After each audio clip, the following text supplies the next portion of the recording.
we had, well, you got a lot of cars go up in smoke and flame and a lot of bad scenes, but it was pretty minor by comparison. This morning it's very calm. We'll see what happens later. But they know if they go there, they're not going to get anywhere because we have the National Guard there. We backed it up with a number of Marines, yeah. Mr. President, do you agree with Governor Abbott soon signing legislation to mandate the 10 Commandments in school classrooms? Having to do with what? Governor Abbott is soon going to sign legislation to mandate displays of the 10 Commandments in school classrooms. Do you support him? I have to take a look at it. I'm going to have to look at it. Will the National Guard be in California indefinitely? How long will they be there until you think? Until there's no danger. It's easy. Look, it's common sense. You ask me that question. When there's no danger, they'll leave. You would have had a horrible situation had I not sent them in. Horrible. You'd be reporting on a lot of death and a lot of destruction that's not going to take place. I think if you look, every night it got less and less. They were met with very strong force, the bad people, the bad, sick people that do what they do. But these are paid people in many cases, not in all cases, but in many cases. And they really are, they're agitators. I was wondering if you had any response to Mexican President Sheinbaum, who condemned the violence there. Have you been in touch with her at all? Said what? I was wondering if you had any response to what Mexican President Claudine Sheinbaum said in response. What'd she say? She condemned the violence in LA. Oh, I do too. Yeah. Have you been in touch with her at all? Well, you think I don't condemn it? I condemn the violence in LA, ladies and gentlemen, but I also stopped the violence in LA. And by doing what I did, I stopped the violence in LA. That would have been, I think, maybe I'd ask Christie to speak to that.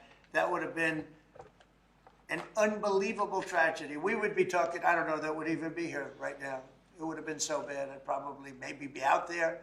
I don't know, but Christie, could you speak to that? Absolutely. So in 2020, I was a governor of a neighboring state to Tim Walz and watched him let his city burn.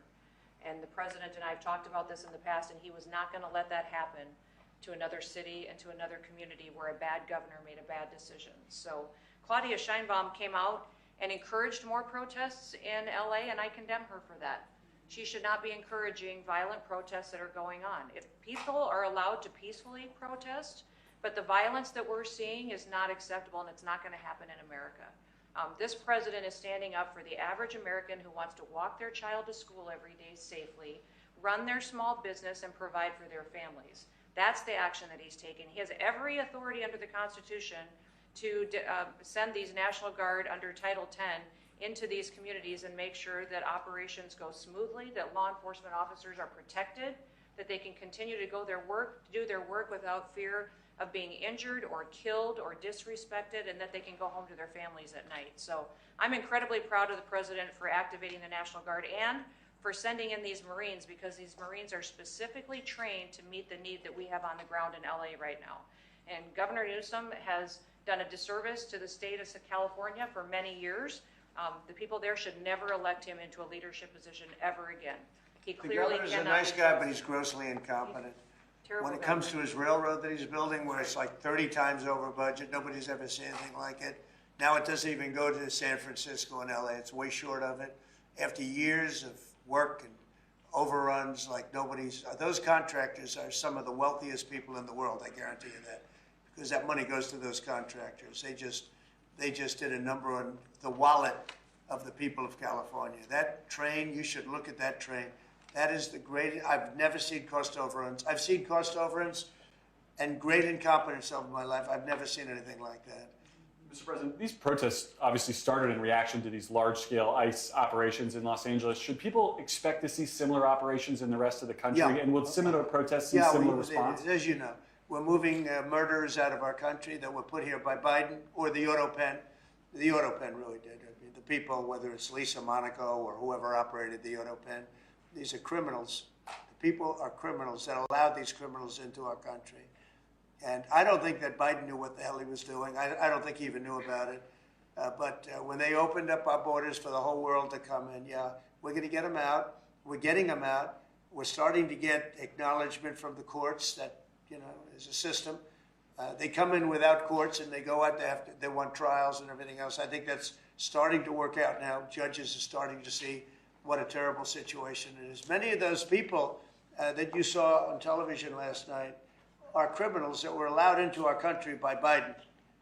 And they want to stay, and we don't want them. And they come from jails, and they come from mental institutions, and they come from all over the world, not just South America. And we're not going to let them stay.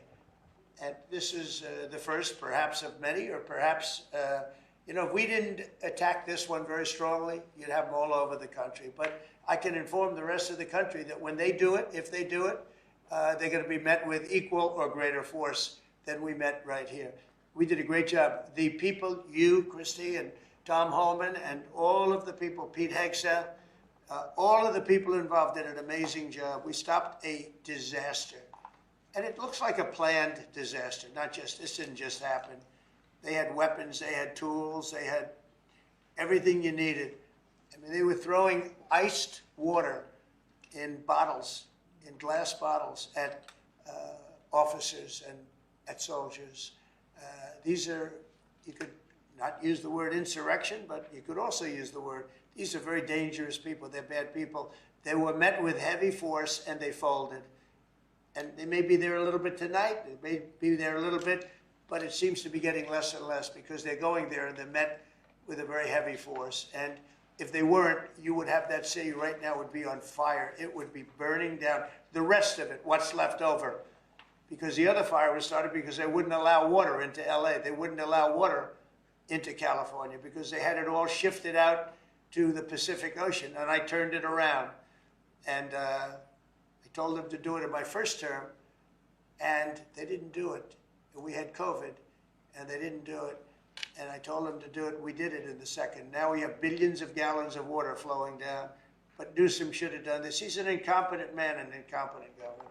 Okay, any other questions? Mr. President, do you have any message to adversaries as the Army kicks off 250-year birthday celebration? I just think it's amazing. We're going to have a fantastic June 14th parade, Flag Day. It's going to be an amazing day. We have tanks, we have planes, we have all sorts of things. And I think it's going to be great. We're going to celebrate our country for a change. You know, recently, as you know, with World War II, the victory of World War II, I called up France and they were celebrating the victory. Well, we helped them a lot, as you know. I don't have to get into that. But I called up other countries. They're all celebrating the victory. We're the only country that didn't celebrate the victory. And we're the one that won the war. Okay, if it wasn't for us, that war, you would be speaking German right now, okay? We won the war, and you might be speaking Japanese too. I mean, you might be speaking a combination of both. We won the war, and we're the only country that didn't celebrate it. And we're going to be celebrating big on Saturday. We're going to have a lot of, and if there's any protester wants to come out, they will be met with very big force. By the way, for those people that want to protest, they're going to be met with very big force. And I haven't even heard about a protest, but, you know, this is people that hate our country, but they will be met with very heavy force. Mr. President, one last Thank you question very from much, California. everybody. Thank you, press. Thank you. Thank you, press. Let's move out. Thank you, guys. Thank you. Thank you, guys.